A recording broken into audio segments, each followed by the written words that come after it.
When AOC told security to remove John Kennedy from her education summit, she thought she'd won. But Kennedy's response turned her moment of control into his viral victory. The air inside the grand ballroom of the Washington Convention Center buzzed with electric anticipation. A sea of faces illuminated by the soft glow of crystal chandeliers and the sharp beams of stage lights filled the massive space. Over 800 people had gathered for the National Education Equity Summit, a high-profile event aimed at addressing the deepest disparities in America's public school systems. At the center of the elevated stage stood Representative Alexandria Ocasio-Cortez, her voice ringing with unmistakable conviction as she addressed the packed auditorium. Her emerald blazer caught the lights perfectly, and her expressive hands moved rhythmically, punctuating every word while drawing sustained nods and murmurs of agreement from the captivated audience. "Education isn't just policy, it's the foundation of every dream," she declared, her tone both fierce and hopeful. "But for too many children, especially in communities that have been systematically underserved, it remains a promise unfulfilled. We're here to change that reality, to demand true equity, to build a system that lifts every single child regardless of their zip code or economic status." The crowd erupted in thunderous applause, a wave of energy rippling through the cavernous room. Teachers in the front sections clapped fervently, their conference badges swinging as they stood. Graduate students in the balcony held up hand-painted signs reading "Fund Our Future" and "Education Justice Now." Cameras from CNN, MSNBC, and local news outlets zoomed in strategically, capturing AOC's intensity as her dark eyes scanned the audience, seeming to invite each person into her urgent mission. The room felt electrically alive, united in shared purpose, and for those precious moments it seemed nothing could possibly derail the building momentum. Then, from the media section positioned near the side of the stage, an unexpected figure emerged, unscripted and completely unannounced. Senator John Neely Kennedy, instantly recognizable with his trademark rumpled charcoal suit and that disarming Louisiana smile, stepped deliberately into the main aisle. His presence felt as startling as a sudden chord change in a symphony. Whispers spread like wildfire through the packed auditorium. Hundreds of heads turned simultaneously, phones emerging from pockets, their screens glinting in the ambient light. AOC paused mid-sentence, her eyebrows drawing together as she registered the unprecedented interruption. The crowd's unified energy shifted instantly, curiosity mixing dangerously with growing confusion. Kennedy, seemingly unfazed by the hundreds of eyes now fixed directly on him, raised one hand in a casual, almost neighborly wave, as if he'd simply strolled into a community town hall. "Representative," he began, his distinctive voice carrying that unmistakable folksy drawl that somehow cut through the room's anxious hum. "I couldn't help but be moved by your obvious passion for educational equity. Would you mind terribly if I added just a word or two to this important conversation?" His tone remained light, almost conversational, but there was an unmistakable glint in his experienced eyes that suggested he knew exactly what he was doing and the effect it would have. The audience stirred restlessly, some chuckling nervously at his obvious audacity, others murmuring in clear disapproval. A young woman wearing a red conference scarf whispered urgently to her companion, "How did security even let him in?" while a distinguished man in a tweed jacket leaned forward with obvious intrigue.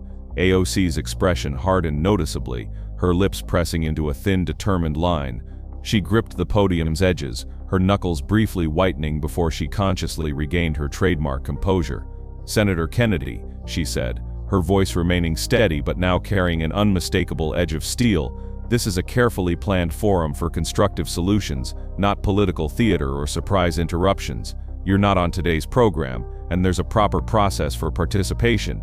Her measured words drew immediate applause, mostly from her dedicated supporters clustered strategically near the stage, their faces reflecting a mixture of fierce admiration and protective defiance. But Kennedy didn't even flinch. He took one small, deliberate step forward, remaining respectfully in the aisle, his weathered hands now clasped thoughtfully in front of him like a seasoned preacher preparing to deliver an important sermon. "I certainly don't mean to ruffle any feathers," he said, his smile never wavering, "but when I hear passionate talk about fixing our schools, I believe our fellow Americans deserve to hear perspectives from all sides of this critical issue.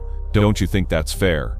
The question hung heavily in the air, and the massive room seemed to collectively hold its breath. Several audience members nodded instinctively, drawn in despite themselves by his obvious charm, while others shook their heads firmly, sensing a direct challenge to AOC's established authority. The tension became almost palpable, like a tightrope stretched across the entire ballroom. AOC leaned purposefully into her microphone, her steady gaze locked directly on Kennedy. "Senator, if you genuinely have constructive ideas to contribute, there's an established democratic process. Sign up officially, get on the speakers list like every other participant. This isn't an open microphone night or a free-for-all." Her voice carried new sharpness, cutting cleanly through the growing murmurs, and the crowd responded with notably louder applause, especially from a dedicated group of educators, waving signs that read AOC for Educational Justice. But the mood was fracturing visibly. A middle-aged man in a polo shirt suddenly stood up, calling out clearly, "Let the man speak his piece."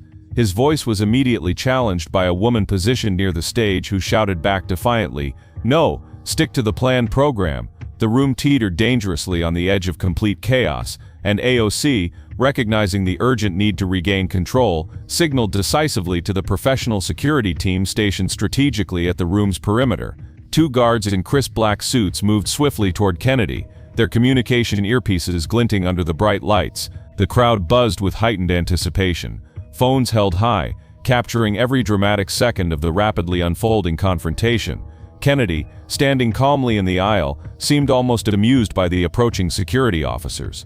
His face, lined with the accumulated wisdom of a seasoned politician, wore that same gentle smile, as if he'd faced far more challenging situations than a pair of professional security guards. He raised both hands, not in surrender, but as if asking the entire world to pause for just one moment. "Now hold on, folks," he said, his voice maintaining that warm, steady quality that made him sound like he was addressing a relaxed backyard barbecue rather than a tense political confrontation. "I'm certainly not here to cause any kind of scene or disruption. I'm simply asking for 1 minute, just 60 seconds to say something important about the children we're all here to serve." His words were deceptively simple, but they carried an unexpected weight that silenced the room momentarily. Several audience members began clapping, and a man in a baseball cap near the back called out supportively, "Give him his chance." But others remained unconvinced. A young activist wearing a denim jacket stood up, her voice sharp with conviction. "This is AOC's event. Security should remove him immediately." The divide was now crystal clear, and the guards hesitated visibly, their eyes shifting uncertainly between AOC and Kennedy, waiting for definitive direction. AOC, still positioned at the podium, felt the mounting pressure intensely. She was certainly no stranger to handling unexpected disruptions. Her years in both politics and grassroots activism had taught her how to navigate even the most challenging crowds. But Kennedy's particular brand of folksy boldness presented a completely different kind of challenge. His coffee shop charm was genuinely disarming, and she could sense part of the audience beginning to lean toward him. She took a deep, measured breath, her mind racing through possibilities. Refusing him outright might make her appear unwilling to engage in genuine dialogue, a perception she absolutely couldn't afford in her position. After a moment of careful consideration, she nodded once, her expression remaining icy but resolute. "Fine, Senator," she said, her voice cutting cleanly through the ambient noise. 1 minute exactly. Make it count, and please don't waste our valuable time." She stepped back slightly, signaling clearly for the security team to stand down. The guards froze instantly, their hands hovering near their communication radios, and the crowd released a collective audible exhale. Phones continued recording expectantly, everyone waiting to see what would unfold next. Kennedy nodded graciously in thanks, his smile softening as he took another measured step forward. The stage lights caught his silver hair and cast a subtle, almost ethereal glow around his figure. He stood confidently in the aisle, not on the stage itself, but commanding the room's complete attention nonetheless. "Thank you kindly, Representative," he said, his voice carrying genuine sincerity and humility. "I won't overstay my welcome here." The crowd grew remarkably quiet, a hush falling over the ballroom as hundreds of eyes fixed on him. Even AOC's most dedicated supporters, though obviously wary, leaned forward with curiosity despite their reservations. The cameras adjusted their focus automatically, and a local news reporter in the corner whispered urgently to her colleague, "This is absolutely going viral. Mark my words." Kennedy cleared his throat gently, his hands settling comfortably in his pockets, and began to speak. His voice rose and fell with the natural cadence of a Southern storyteller, drawing people in. "I grew up in a small Louisiana town, he began, "where our little school building was truly the beating heart of everything that mattered. We didn't have much in terms of resources, but we had teachers who genuinely cared about every single child, and neighbors who actively looked out for each other's families. I'm standing here today because I believe every child in America deserves that same foundation of opportunity, no matter where they happen to be from." His words were refreshingly simple, but they struck an immediate chord.